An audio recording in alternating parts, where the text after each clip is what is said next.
Okay, let me start over.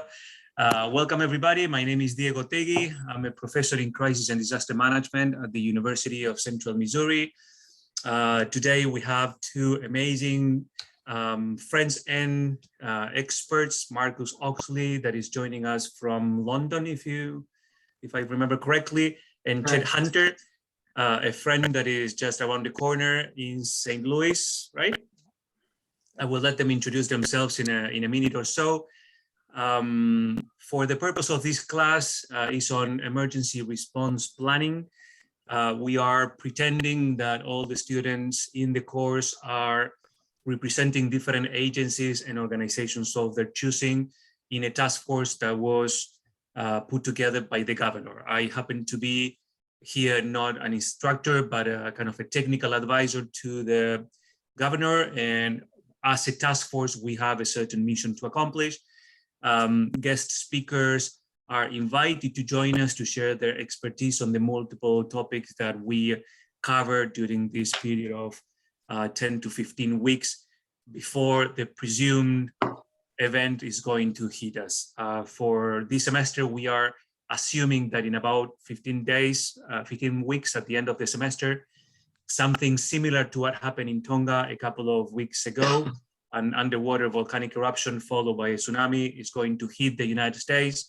And part of the simulation, the students have to figure out how we are far away from where the event might happen, we might be impacted. And knowing that, we have to be to make sure that everybody in the region, regardless of who they are aligned in the way that they plan for a disaster. Having said that, once again, I welcome everybody. I will, I think, Chet, you are kicking off the presentation. Welcome to the two of you, and the floor is yours. Great. All right, I'll switch over to my presentation here, and we'll get started here. Just as a brief introduction, my name is Chet Hunter. I work currently as an assistant director of emergency management at Washington University in St. Louis. I've been in public safety for over 20 years now. So 911, I did some years in fire, some years in emergency medical services, and then well over a decade now in emergency management. So I wanted to briefly talk about, I'll be really quick. I'm going to just take 30 minutes of the time, but I'm going to walk you through a process of the presidential debates that we went through in 2016. And what I hope that you'll be able to find is some nuggets to kind of fulfill the objective that Diego's laid out for you, whether that's a communication error, whether that's you shouldn't have done that, or what about that, and the ability to have to adjust on the fly. So briefly, Washington University has hosted several presidential debates over well over 20 years now, whether it's a vice presidential or a presidential debate. And we did the Clinton-Trump presidential debate in 2016. A quick look, here's a part of Washington University. This is what they call the Danforth campus. It was founded in 1853. It's a research university. That kind of gives you the scope of where the debate was at from a physical point of view, if you were ever curious what that looks like. Multiple campuses, typical kind of university. It gets landlocked by the growth of itself, so it expands into many other locations relevant to where it's at. And then this is us. So Washington University in St. Louis, we're a staff of 11. We have a pretty high census of staff for emergency management, really for any practitioner level, short of a state emergency management department. But we have a staffing of 11, and we have a very robust, really robust pedigree of staff that are whether certified or full of master's degrees. So this took place October 9th, 2016. Some of you may be aware of this. One of the cultural sensitivities around this event was, if you think back just a little bit, Ferguson, when we had civil unrest. And so we were coming into this, and this was a pretty divisive presidential debate card. And so as you can imagine, we were a little bit on pins and needles trying to make sure we were capturing all that we could from a security element. This took place October 9th. We had 7 days of what we call Emergency Operations Center activation. We wrote 23 IAPs or incident action plans. So these were so important. These served as our guide each day as to who was doing what was coming in, what was going out, all the stuff you would need to know if you were to arrive on site. Over 4,000 public safety personnel, federal, state, the county, city, university, public safety. This took us 12 months of planning. What happened was the university started this planning and said, this is getting out of control. We stepped in with about a 90-day countdown and began to kind of put some framework to it to help them through the process.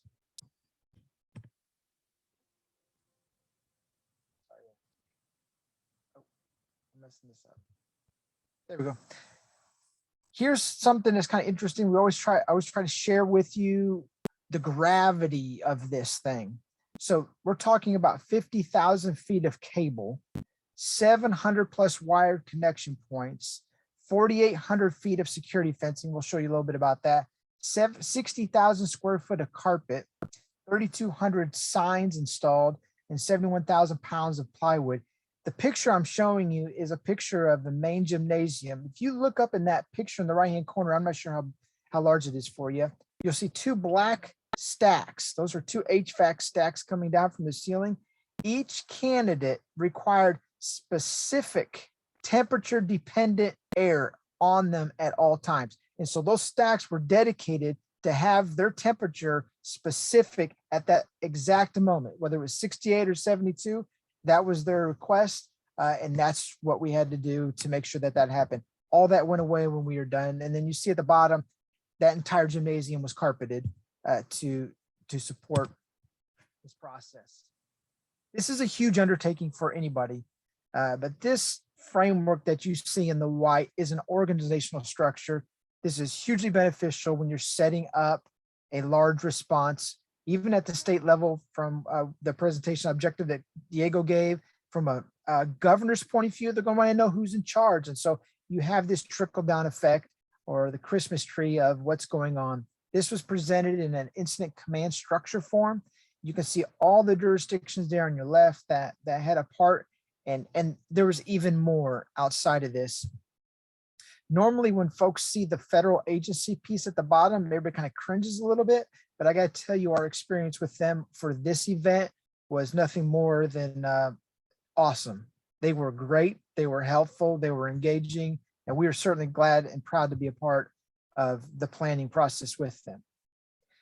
If we did not reach outside of our bubble of the university and plan with regional partners, we were going to be in trouble. No single jurisdiction has the capability to manage this event by themselves. So the county, St. Louis County, stepped in and was going to play an active role as the Emergency Operations Center.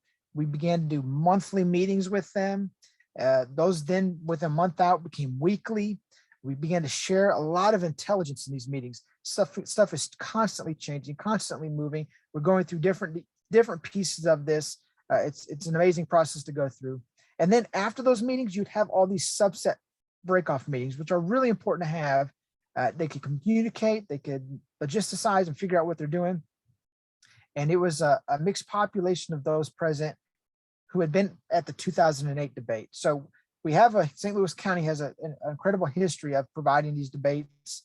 And so we're able to glean from those who have gone before us. Oh, here's the university planning structure. Let me make sure I got this right. Yep. University planning. So our public safety, we were a sublet of what the EOC was doing. So we were planning, and we used what's called the planning P process. If you're familiar with public safety, this is a phrasing that we like to use, and it certainly is in the letter P. And it talks about the start of the incident, the planning objectives, the tactics meetings, all those pieces, and you complete that circle. What that provides us is a great framework for completing those things. There were 3 phases that we realized that we needed to really concentrate on. And as you look at your objective, think about how you can break it down. Sometimes the objective is so large, it's hard to digest, but think about how you can break that down. And so we said, we're going to do some pre-debate stuff. We're going to do real debate stuff, real time, and then do some post-debate stuff or some of the demobilization. We held weekly tactics meetings. We started planning for that first operational period. And those operational briefings here in the bottom picture, you will see a law enforcement briefing that we would have each morning. We would talk about who's doing what, who's going where, the security posts that needed to happen. You can see the backdrop to this is the actual president debate forum, which provided an interesting insight. And in helping organize this, we developed 23 incident action plans. Those incident action plans are so important. They give you that daily playbook of who's doing what, what's going where. We had a fun conversation on how do we keep people from getting confused each day. One of our staff said, hey, let's use the presidents. So we just started using the presidents as a different day was a different person. Here you have George Washington, one was Abraham Lincoln. So we knew that the cover of it, if you were looking at the wrong run or you had the wrong president, you were not following the current agenda. And so it was important. Seems silly, but that provided a huge amount of logistical ability to see very quickly who was on the same page, no pun intended. So you can see here, we did some pre and post debate focused stuff. Down in the bottom corner, you can see us organizing a countdown to what those days look like. It was important for us to make sure we stayed on track with that. Here, I just wanted to give you a quick snapshot of what that looked like. Probably the most beneficial would be these are what we call job task assignments. And so it gave each person the opportunity to know what to do and how to do it. This is important. As you tell people what to do, you need to outline with them how they need to do it. And so this gives somebody, the worker bee, the ability to just go out and do the prescribed process here. And they're listed by their radio number. One of these things that you'll have to think about from a state level, what are your risks? For us at the university, we had some high risks. So we're a research university. We had radiological stuff on site. We had pyrotechnic stuff on site, nano stuff, toxic, flammable gas. The list just goes on. And early on, the federal government came to us and said, we need you to list this out. We need you to have a plan in place, and we need you to know that you have to make these secure. And so that was important that we were able to do that. So 12 buildings were organized into 4 zones, and we broke down that process and built that on as we went forward.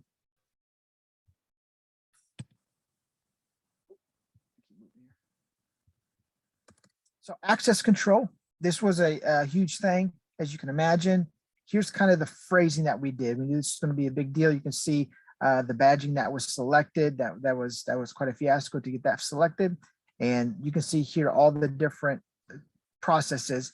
Every person on campus had to have an ID. If you were not identifiable, that was an issue. And so you got to think about access control, which is really talking about incident stability and so providing some security to that. And that first phase 1, we controlled that through October 3rd. Phase 2, WashU still continue to control it through the 8th. And then phase 3, the Secret Service took that over. And then that piece of property where the debate takes place becomes a sovereign piece of, it becomes a federal piece of property, and it comes under a whole new set of rules, which is a really interesting process to go through. We had so many public safety involved. We had radiological staging response. We had hazmat response. We had groups of public safety. And so you can see here the different staging things I put on the map, gives you an idea. And those had to be in the peripheral so they could come in. Certainly don't want to put all your eggs in one basket.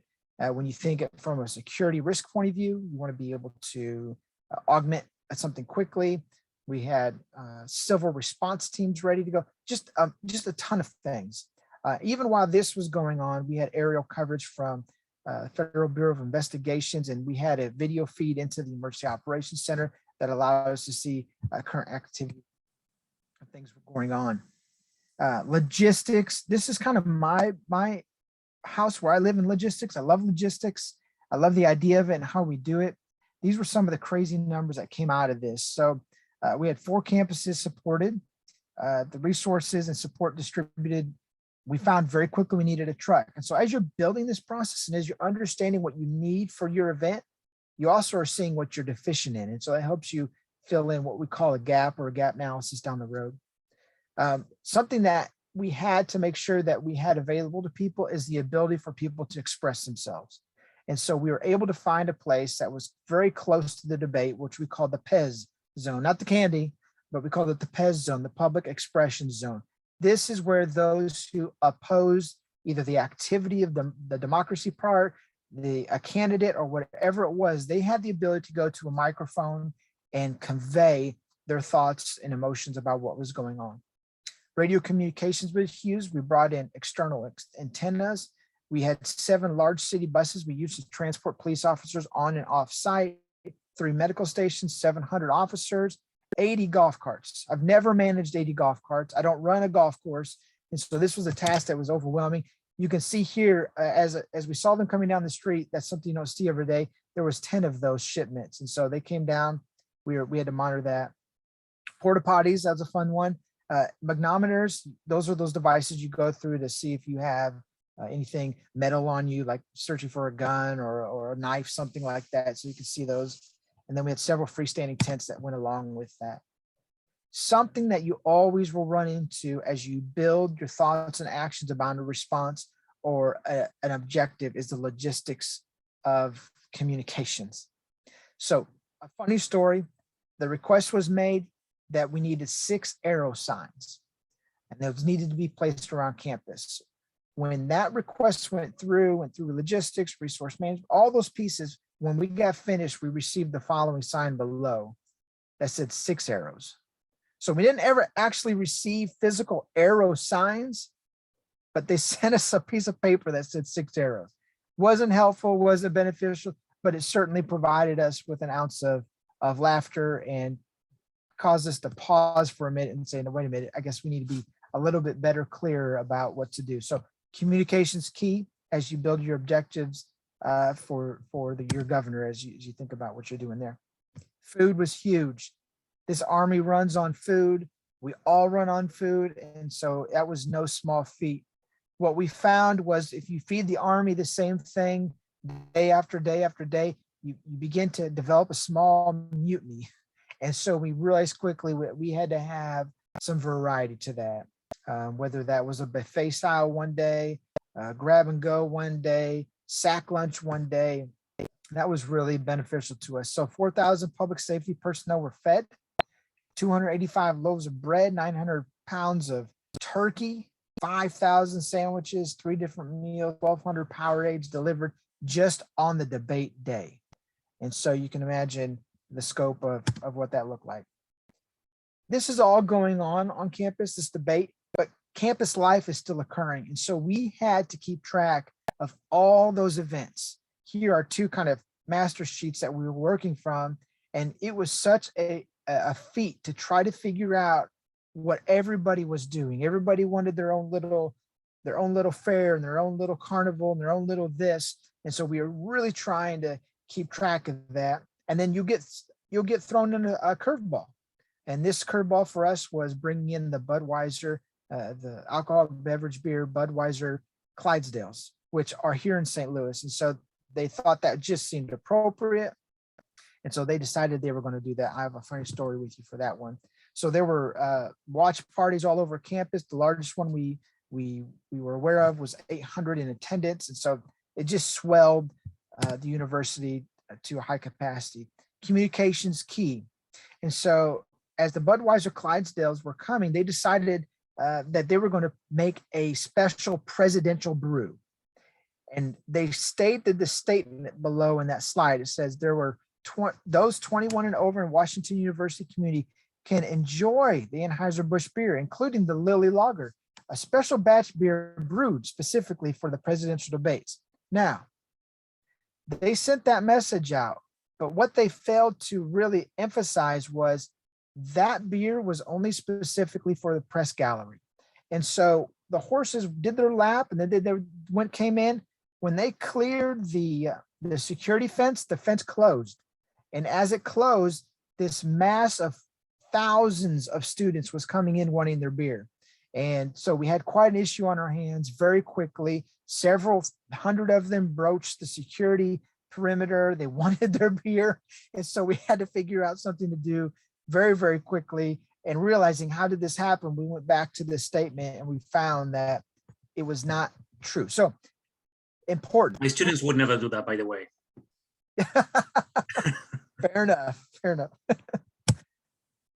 Okay, just a couple more slides here. This is, you got to be mindful of the mental capacity that people struggle with sometimes in this. This is one of our lieutenants.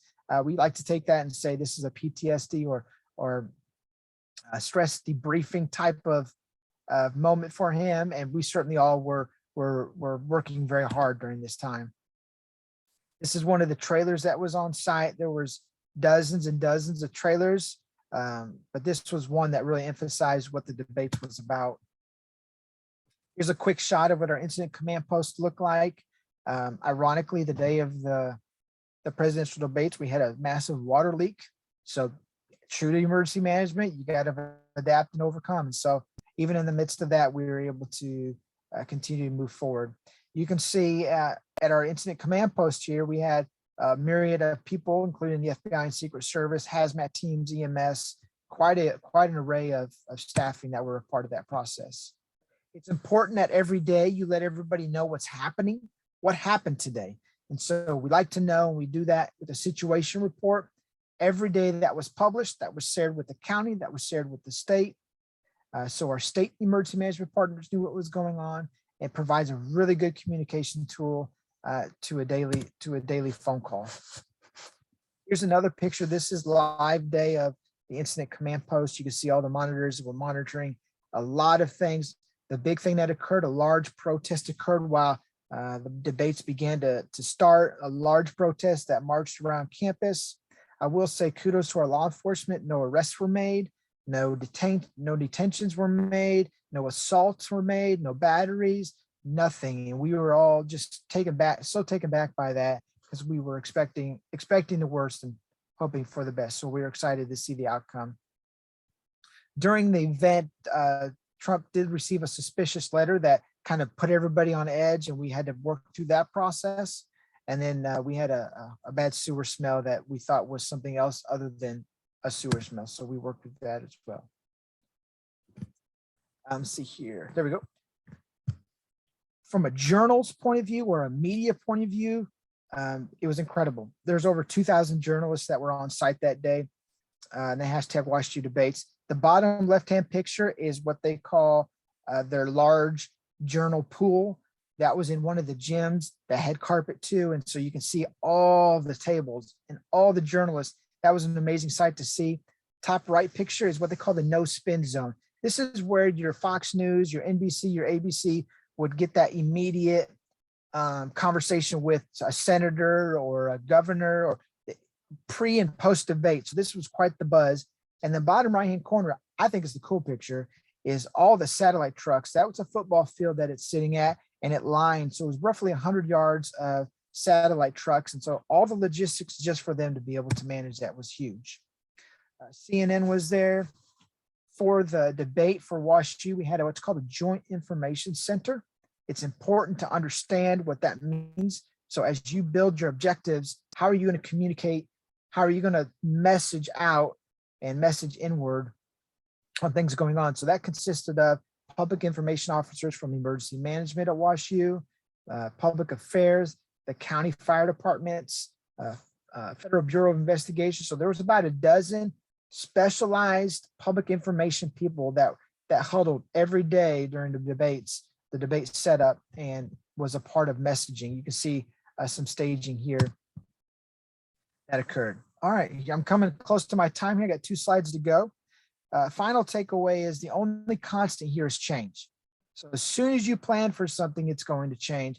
A good example of this, you can see a light pole here in front of one of the bandstands for NBC's live reporting. They wanted that pole gone. So picture on the right, pole gone. So you have to adjust, you have to adapt, and you have to be able to digest information very quickly. You can see the key takeaways here were the incident action planning. We decided we needed to get some software to help us with that. We thought what was really important is those daily job assignments. We call them 204s for each one of the officers. There was no question about what they were supposed to do when they were on site. Regional planning works. Working with your partners at the state, working with them at this county and local levels, it really works. They can bring things that you don't have, and they have partners and relationships with people that you don't have. And so it's important to remember that. Working relationships for all levels of governments is huge. You've got to have camaraderie in those moments. And in this case, we certainly did, and we're able to find it for success. And it caused us to have other events to help us to plan for other events. We took a lot of after action items out of this and said, we're going to do this, we're going to do that.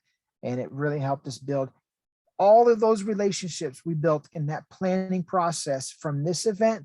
We still hold on today, and even now that we're in the pandemic era of what's going on across the US. So that kind of brings me to the end of my presentation. I think some questions, we're going to provide a question time here at the end. So if you have any questions about this, if you want to know about porta potties or anything else, I'll be happy to share it with you, or planning process and how we interwoven with the governor's office and the governor himself, because he decided he wanted to be there as well. And so how do we make those types of things happen, and how do we work the process? But for now, I'm going to pause, and I'm going to hand it off either to Diego to introduce, or Marcus himself. Yeah, thank you, Chet. Actually, yeah, we're going to move forward with Marcos' presentation, and then we'll leave the questions to the very end. So Marcos, the floor is yours. Okay, thank you, Diego, and thank you, Chet. Okay, I will probably have, this is going to be a very different take on this now, because I can't go into the same detail of planning that Chet has gone there. I mean, that was very impressive, Chet, and very detailed. So I think that gives people a flavor of the type of the level of detail that we need to go down to get these things right. And clearly, when we do that, the result is very good. So let me talk more generally, perhaps, about emergency management and about disaster management, rather than say the detail, but maybe some of the key principles, because and particularly on this particular session around this issue about this continuum of trying to link emergency response through to recovery, and then through into what we call resilience and disaster risk reduction and risk-informed development. You've probably all seen this disaster cycle, that starts with the response, then it goes into the recovery, it goes into the rehabilitation, and then we go through to the development process again. And I've for the last 30 years, I've worked around every stage of that cycle, if you like. Mainly internationally. I've worked quite a bit in Europe, where I'm based, but a lot of my work has been in Africa, in Asia, in the Americas, in the Pacific region. So, and I've I've reflected a little bit on some of the theory that I've been taught as I've gone along the way. And I've just reflected, does the theory really connect with the practice on the ground? And is that how people actually manage crises themselves? And what's the best way to support people in an emergency and in crises? So I just want to talk a little bit about that. So I'm originally a civil engineer. That was my transferable skill into emergency management. I mean, people come in from all different walks of life, but for me it was engineering. And my first kind of foray into emergency disaster management and humanitarian action was as an engineer. So I went to work initially in refugee camps. So this is in a response situation, if you like. This is people who have been displaced involuntarily, whether through conflict or whether through some kind of crisis, a natural disaster, whatever it is. And I started working on water and sanitation. That was the crossover skill. And then after that, I happened to be on the Khmer Thailand border, on the Cambodian Thailand border, where the UN set up all these refugee camps. There was literally hundreds of thousands of refugees all along these border camps. And now that's where I arrived in 1990. It was an amazing experience. And then about a year or two later, Cambodia opened up, and so the UN shifted its focus to bringing people back into Cambodia and trying to get people to re-establish and much more into the recovery stage of things. And again, I use my engineering background, to work on shelter programs, what we call shelter sector, helping people in helping them to reconstruct and re-establish their lives. So that was my kind of initial step into this world. It was very much in the kind of the response, the recovery type side of the world. And then after that, my CEO said to me, "Well, Marcus, you really should, you've spent about 5 or 6 years in Asia now. You should go over into Africa and just get a very different feel for how a crisis is in Africa." So yeah, okay, off I went. Flew over from Cambodia over to the east, the Horn of Africa, it's called. Flew into Nairobi, and then arrived over in Somalia. This was about 1991, 92, just before the kind of the Black Hawk Down incident happened. You remember there was a film made on that. I literally, stepped off this back of this A130 Hercules transport plane, and the dust settled around me. And then, I was in the middle of this kind of outback in Somalia, and there was a full-scale famine going on. There'd been a conflict there. There'd been a huge amount of displacement. Already a very impoverished country, very vulnerable groups, and then a series of drought and conflict. It just created a famine conditions. There was emaciated people everywhere, and invariably, what you very, very quickly realize in a disaster is that the risk of disaster is a very different risk profile for different groups within a community. Unfortunately, although we kind of, we have this notion that the men will be very gentlemanly and gallant and let the women and children sort of go in the beginning of the queue and get what, it's not how it happens, unfortunately. It tends to be the women, the children that invariably are the most vulnerable groups, and invariably are the people who get hit by this hardest. Elderly groups, the people, it's usually the men who are the most vocal, they're physically the strongest, they can push their way to the food distribution point, they can push their way to make sure their family is registered. And so it very quickly started to make me recognize that actually, this is a famine when I just look at it from an outsider's point of view. But when I go a little bit deeper, I start to realize that actually there's a lot of differences in the way this famine is playing out.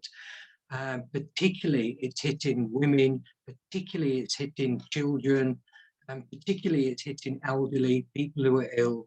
And so this means, that we have to start to think about, well, as we are providing assistance and we're trying to support people in these crisis situations, we need to start to understand the relative vulnerabilities and the exposures that people have, because they're very, very different. And this has been a recurring theme which I've seen right the way through my working career. And it's the importance of really trying to understand that the assistance is proportionate to the level of need. And that's actually harder to do than it is to say.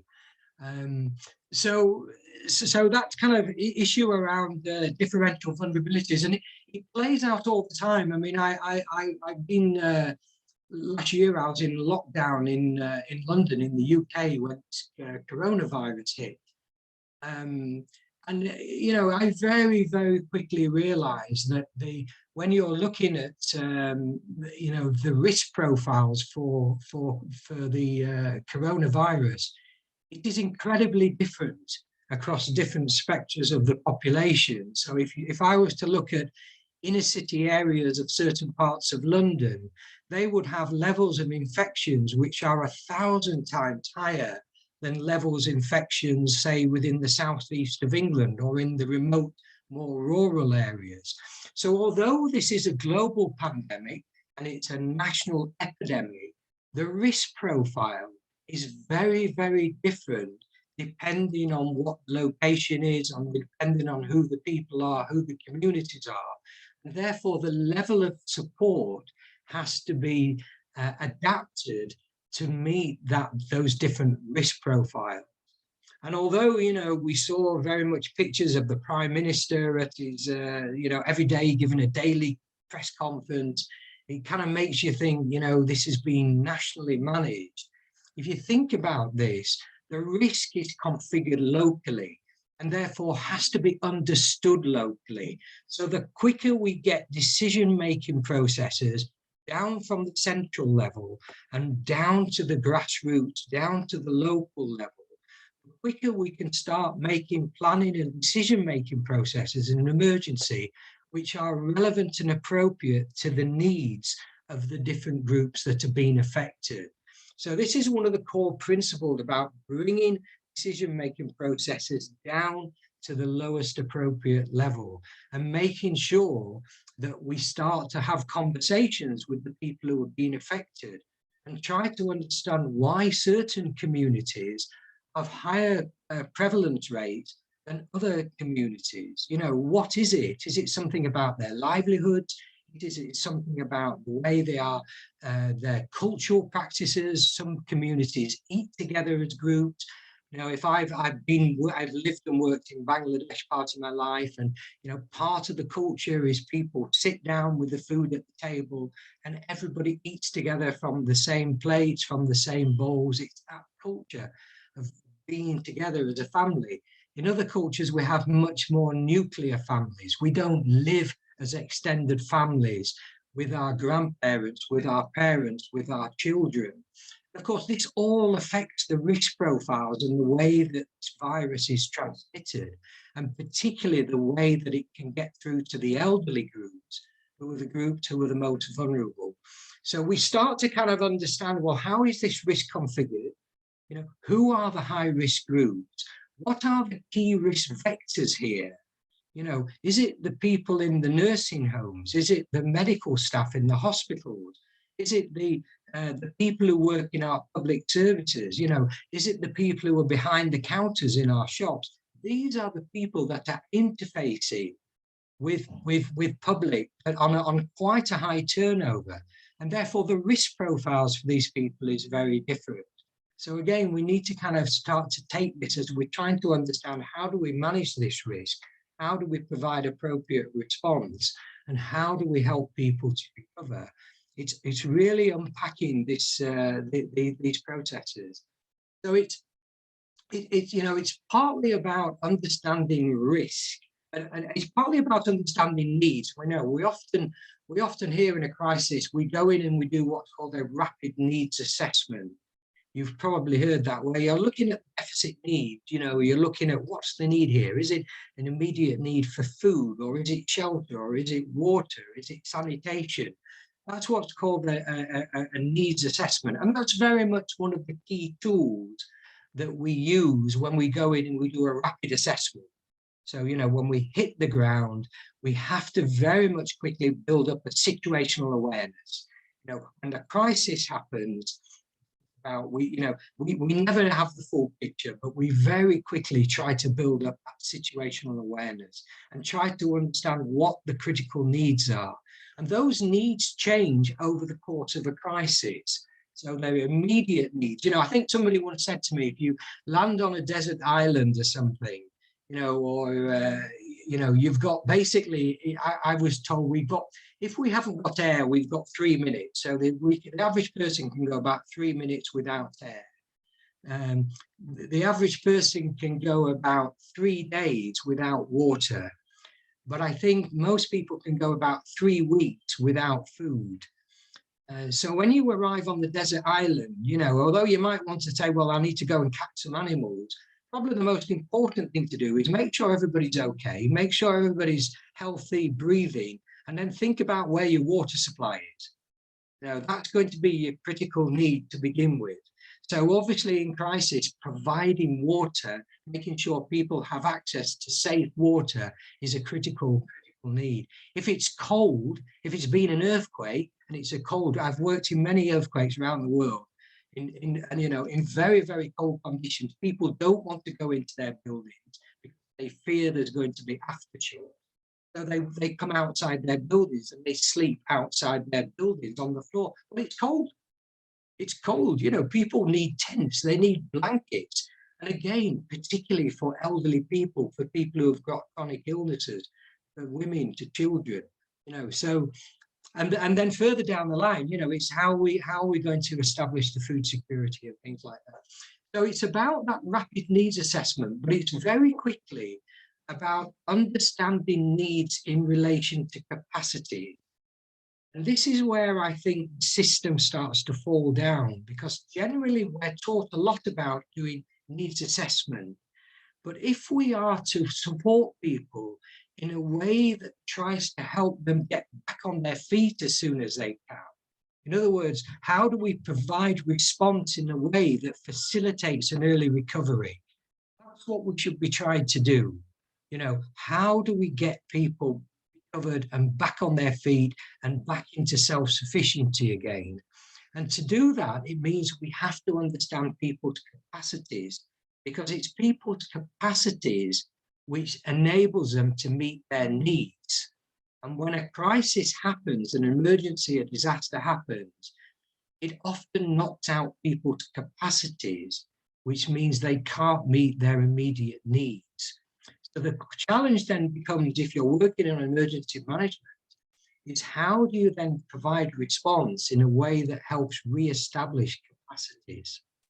Because the sooner we can re-establish capacities, the quicker we can phase out the humanitarian assistance, the emergency system.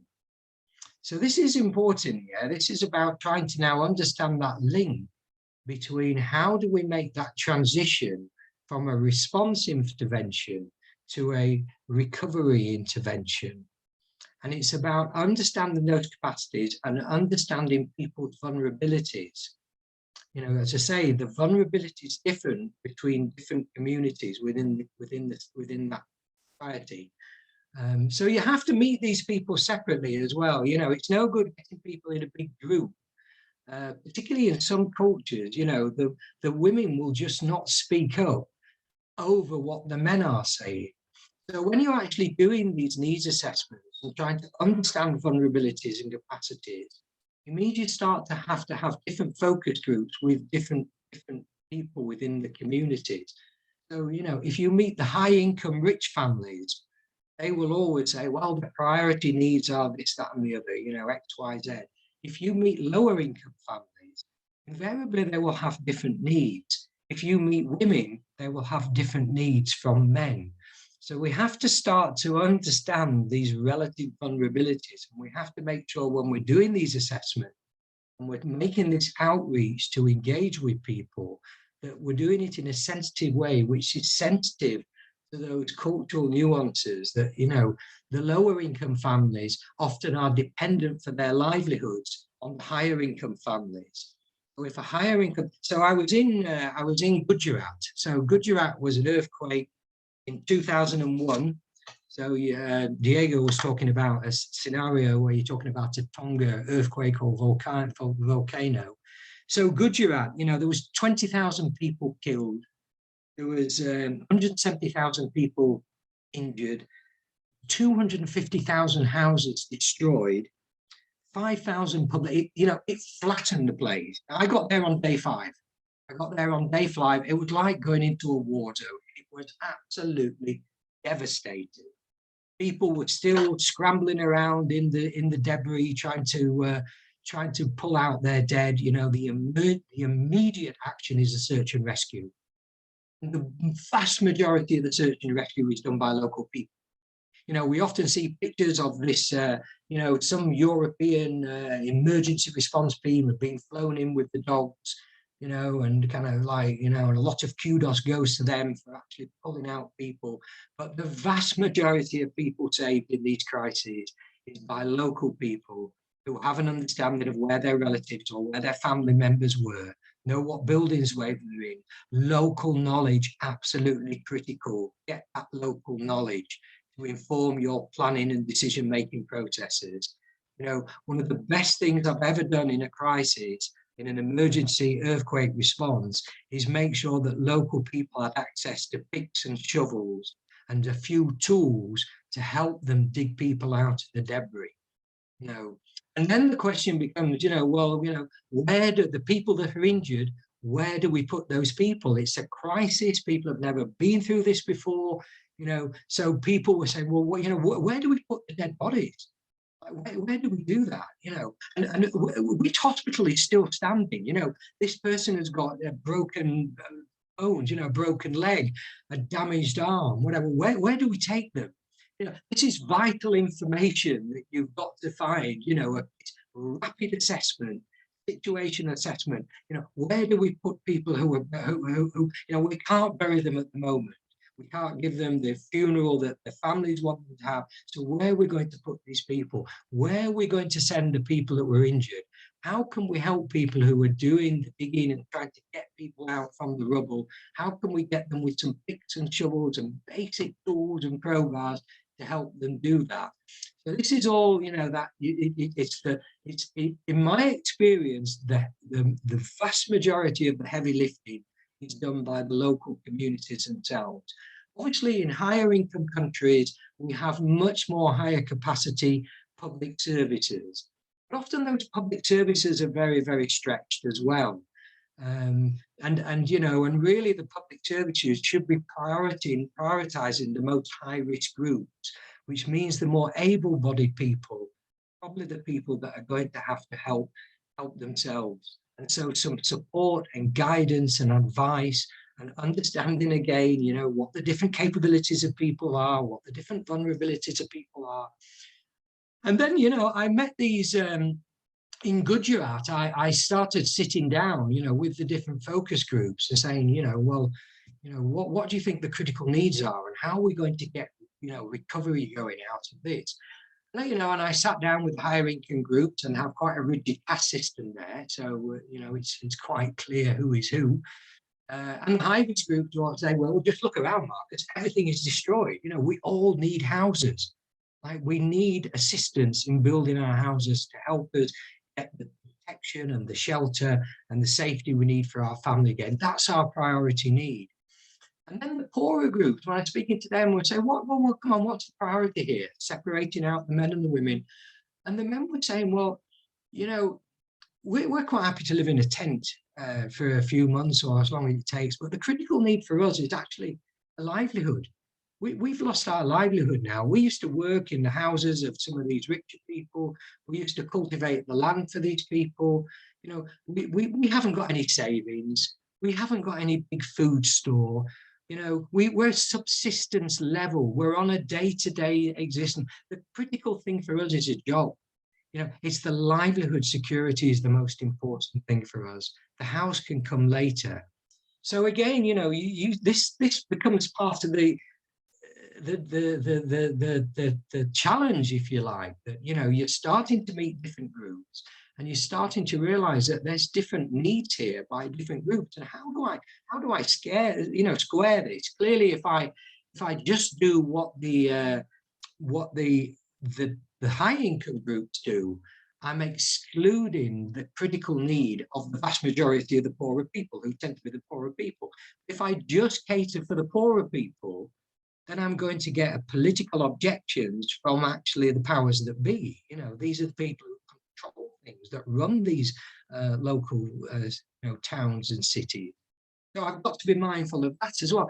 And then you start to do a little bit of work, you know, what are the critical vulnerable? Why have so many people died in this earthquake? You know, what is it? And you start to realize, well, actually, it's the collapsing of the building that has been the killer here. You know, these buildings were just not earthquake resistant. that starts you to kind of, you know, as an engineer, I'm starting to look round a little bit around the town, and I'm saying, well, some buildings have clearly stood. And in fact, some very old buildings have clearly stood. But clearly some reinforced concrete high-rise flats have totally collapsed. And a lot of the traditional houses, which are just made out of rubble stone, so random stones that are put together with a bit of mud mortar and then some logs over the roof with soil over the roof. This is a very heavy construction which has got virtually no earthquake resilience. So when the ground shakes, it catastrophically fails. And that's why in Gujarat there were so many people actually had been killed, because it was an area that hadn't recently been hit in living memory by an earthquake. And so there wasn't the history of building buildings that were earthquake resistant. So this kind of got me thinking a little bit, well, other parts of India have experienced earthquakes quite frequently, you know, and how have low-income households in India, how have they managed that? And clearly they have developed low-cost construction techniques to help them build earthquake-resistant houses. You know, the house might crack, that's okay. You know, some of the windows might fall out, but the fact is it doesn't catastrophically fail and kill people. That's what we're heading for. Okay, so what does a recovery look like? Well, clearly housing is a critical issue. But if you want to recover in a way, what we call build back better, build back more, a more resilient, a more sustainable development, then we have to think about how do we build back in a more earthquake resilient way. So what we did is we joined up with the Federation of Industry and Commerce in India, and we got them to provide skills training for construction laborers. Because the one thing that low-income people do is they work in construction. You know, they work in agriculture, they work in construction, and they wanted employment. So the employment was they started to reconstruct the buildings in an earthquake resilient way. And that way you are meeting an immediate need, but you're doing it in the immediate need is a secure livelihood, but you're giving them a life skill that helps reduce their vulnerability to future earthquakes. Start to see the connection here between you're starting to design a response, which is building capacities to offset vulnerabilities. So you're understanding what those vulnerabilities are: inappropriate construction, lack of construction skills, lack of training, guidance, support, you know, lack of capacity to do that. So you're starting to say, well, how do we design this response in a way that facilitates an early recovery and is a more resilient recovery? We use this term build back better a lot. You know, you've heard build back better. But actually, the key to it really, if you think about this, and we're trying to make this link into development processes, the key to this actually is not so much build back better. That's very much a crisis management type thinking. It's about building better before. And the fact is, a crisis knocks down our communities, knocks down our societies. And if you had, just think about this in an industry, if there's a major incident at work, say somebody got injured in an industrial accident, or somebody, you know, a few people got killed for whatever reason, there would be an accident investigation. And you would do a bit of a causal analysis to try to understand what went wrong. And this is one of the critical gaps in the disaster management processes, in that we see villages, communities, towns, cities get knocked over by extreme shocks and stresses. We provide the emergency response, but we don't systematically do the forensic causal analysis to help us to understand what was it that configured that risk in the first place, and how do we make sure in the recovery processes that we embed that recovery resilience thinking into that recovery processes, and how do we design our response in a way that facilitates that. And having used that as an exemplar of what good build back better is, how do we take that insight of what's knocked down our development, and how do we bring that upstream into our development processes? And this is what we call risk-informed development. But what we're trying to do is understand how do we make our development more sustainable and more resilient to shocks and stresses? So ultimately, development, whether it's urban planning processes, whether it's agricultural development, transport systems, energy systems, water systems, we want those systems to be resilient to shocks and stresses, to make them sustainable in a world where having increasing shocks and stresses, not least climatic shocks and stresses. And when we see a crisis which knocks down our system, knocks down our communities, we need to understand that as a critical learning insight, to understand what went wrong and how can we build back better from that.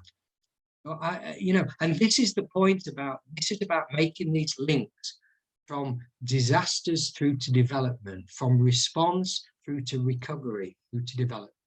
And I would say, any of you working in response, one of the things you should do at the end of your response, which is relatively easy to do, is sit down with those communities at the end of it, with the people that have been affected, and say to them, look, if that crisis was to happen again, having been through what you've just been through now, what would you do differently? What have you learned from that? And they would say, well, actually now we know who to speak to within the government. We know where we will put the bodies. We know how we would get our injured people to the hospital. We know how we would organize ourselves to start providing the emergency response. And all these lessons are the essence of what is called good preparedness planning. So what I'm saying to you, although often people say the preparedness, it's good preparedness and then we do the response, that's the way that circle works, preparedness, response, recovery. If we want to link these different phases, I'm saying actually the end of the response, when the dust has settled, that's the time to sit down with people and say, what have we learned from this? And if you were to develop a local community-based preparedness plan or a local city preparedness plan, or you wanted to improve your disaster preparedness plan, what have you learned from this crisis that you can do better next time round? So that's all part of that, making that link. And what is it we need to do in other cities and in other areas that haven't experienced a crisis to make sure that they are better able to cope with it for future situations, and bringing it into their processes? This is a unique opportunity. So I'm starting to say there's a relationship here between disasters and development. And disasters are a manifestation of our weaknesses in our development processes. And at the same time, disasters knock down our development and help us understand how to build back and how to make a more sustainable, more enduring development. So development is not sustainable unless it's resilient to shocks and stress. Invariably, it's shocks and stresses which knock down our systems. It's not average conditions. You are working in the forefront of crisis management, of emergency management. You're working at the forefront of seeing our societies, our systems under extreme shocks and stresses. You're learning about how to do better emergency planning, but I'm saying that also is a critical learning about how to do better development. Bring that thinking into your recovery processes. There's often a political will there, there's a resource there, but it's not there in normal times, if you like. So that can be the exemplar to what good, resilient development should look like out of that recovery process. I've probably got over my time, Diego. I know I lose myself in this, so let me stop there for questions or whatever. Yeah. Actually, your timing was perfect, and so was yours, Chet. Thank you so much. Amazing presentations. I do have a couple of questions of my own, but I'm going to allow our guests today, like our students, to kick off. And if you have any questions for our guest speakers.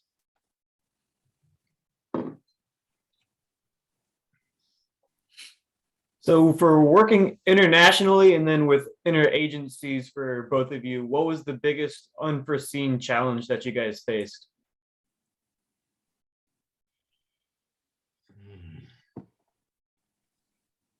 Biggest unforeseen challenge.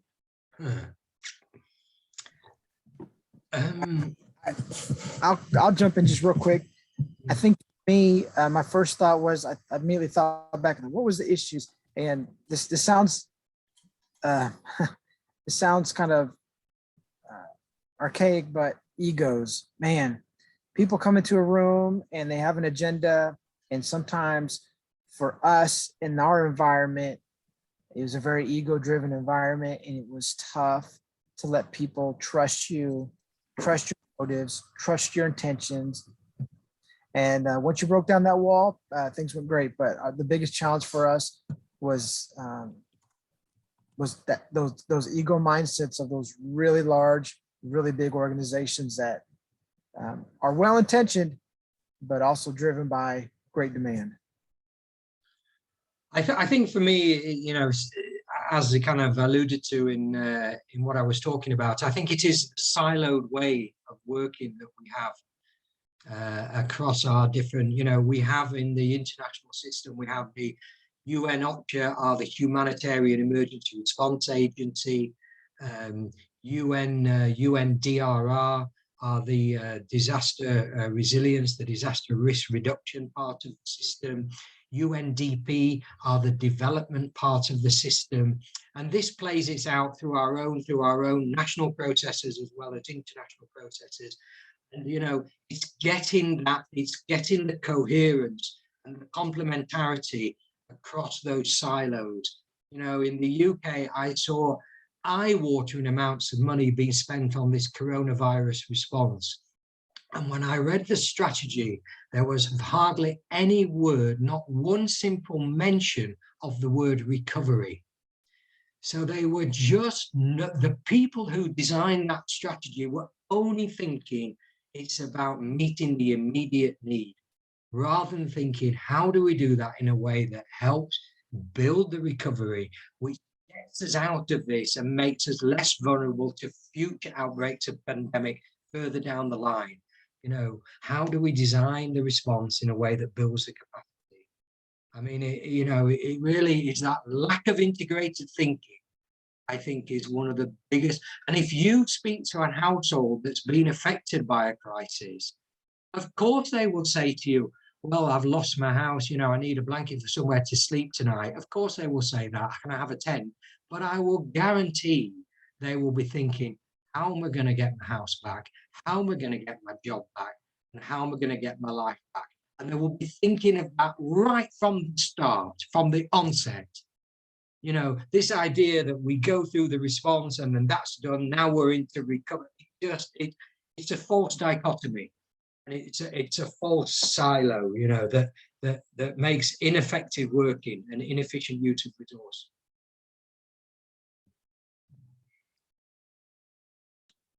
I've got a question for both of you, a different question for each of you.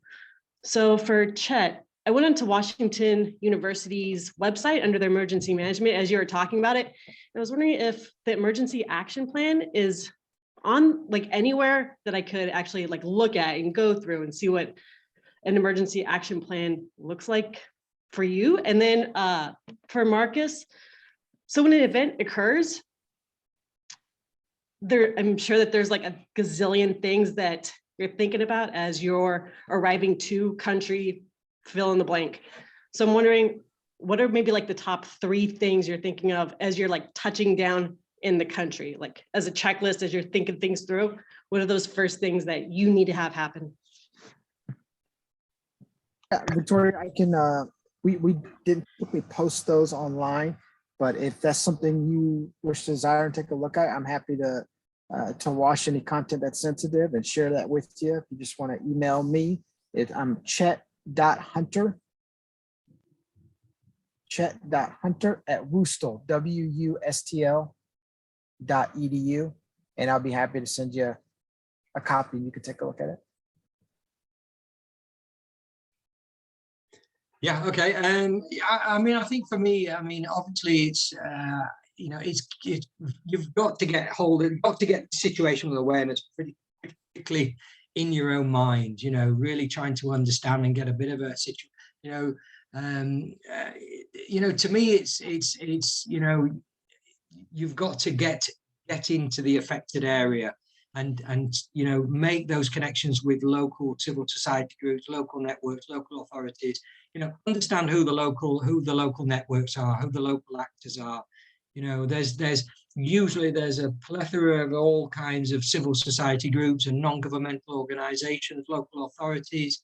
You know, I think these are some of the key people. If you are, you know, operational on the ground, as opposed to any kind of, you know, your job is there maybe to guide strategy, or is your job to be more, you know, tactical, operational on the ground. I mean, it depends partly what your role is, but trying to understand who the high risk groups are, trying to understand high risk groups are, what capacities are there, and how can those capacities be strengthened.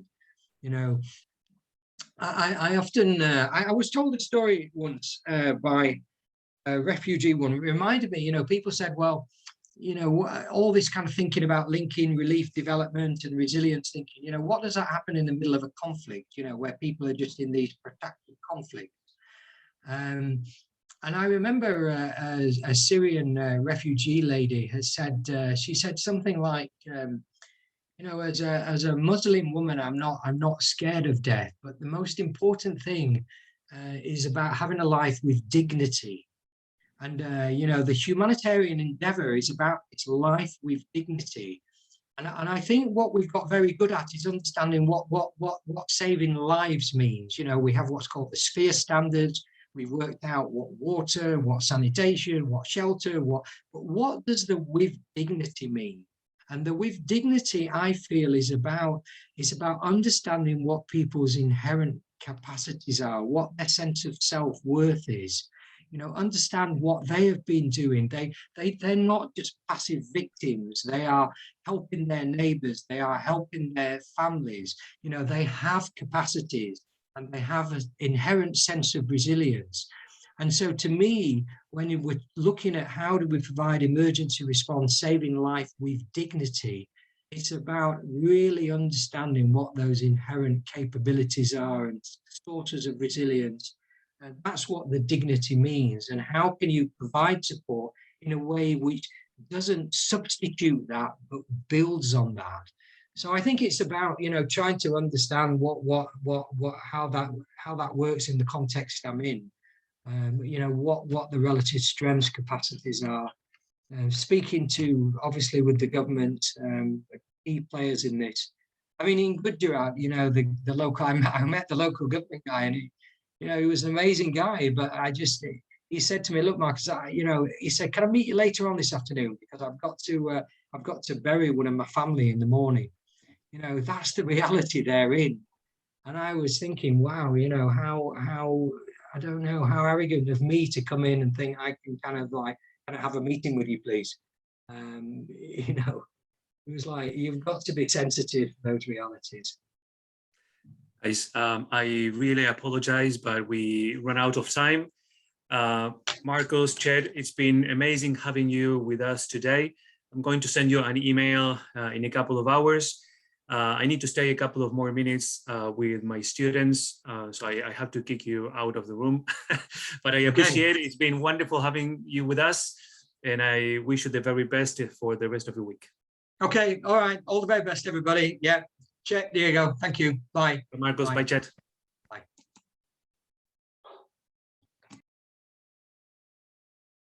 Well, how is everybody? Did you like it? So I just wanted to touch on one idea that actually came to my mind. What I personally liked about both presentations and actually the previews as well is that you can see that the scenarios in which us as emergency people operate are vastly different. You know, they go all the way from something extremely local to something extremely international, where the actors are different. And I was trying to come up with a list of the multiple variables that we can kind of use to categorize events. And you have on one side presidential debates, and you know, Chet showed that chart at the very beginning, and I was thinking, well, you know, it must be super hard to operate in that environment with those different actors. But then when Marcos started talking, another idea came to mind, and I realized when he was talking about Somalia and I don't know where else he was, that at least in the case of the presidential debates, Chet probably knew more about those that were sitting in that table than Marcos, right? So the familiarity with the people that you have around you, the rules of the game, the laws, the culture, the time, the possibilities of having like multiple events that could have like dangerous consequences to the people. Like in the presidential debate, you could say that unless something goes very wrong, nobody's going to be in danger, while in a conflict zone, everybody's in danger just because they happen to be there. And so we are now at the very beginning of this stage where all of us in our different task forces, we are moving forward through a planning process. And we are using one book. That book is essentially very domestic, and it gives you like a series of steps that you can take. And actually in one of the videos, I mentioned those steps. You have to put together a group of people, and then you have, you have to identify resources, hazards, vulnerabilities, and whatnot. And how complex is to actually plan when you have to learn to navigate all these multiple environments. Then we have, Rihanna from the Coast Guard that was sharing with us the presence of the Coast Guard, that is a federal agency in an international response in Haiti. And I have no idea how to help you guys to go around these multiple scenarios that we have to be prepared to operate in. This is just to emphasize how important it is that you guys, all the things that we give you, I give you, Chet gives you, Marcos gives you, you have to take them with, I don't know what's the word in English that Western? A grain of salt? Yeah, like with, yeah. There are tongs, tweezers? Yeah, tweezers or something like that, right? So they are not global universal truths. There is one way that somebody can introduce you to and say, this is one way of planning for emergencies, but that doesn't mean that that is the way that you have to use.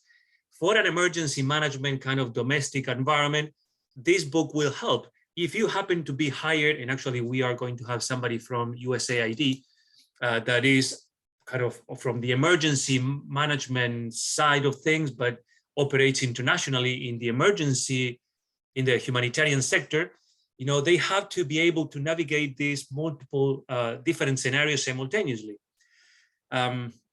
So with the seconds that we have left, this is just to re-emphasize that what I'm trying to do with the classes in the task forces and the importance of the personal reflections is that you are capable of challenging everything that is given to you.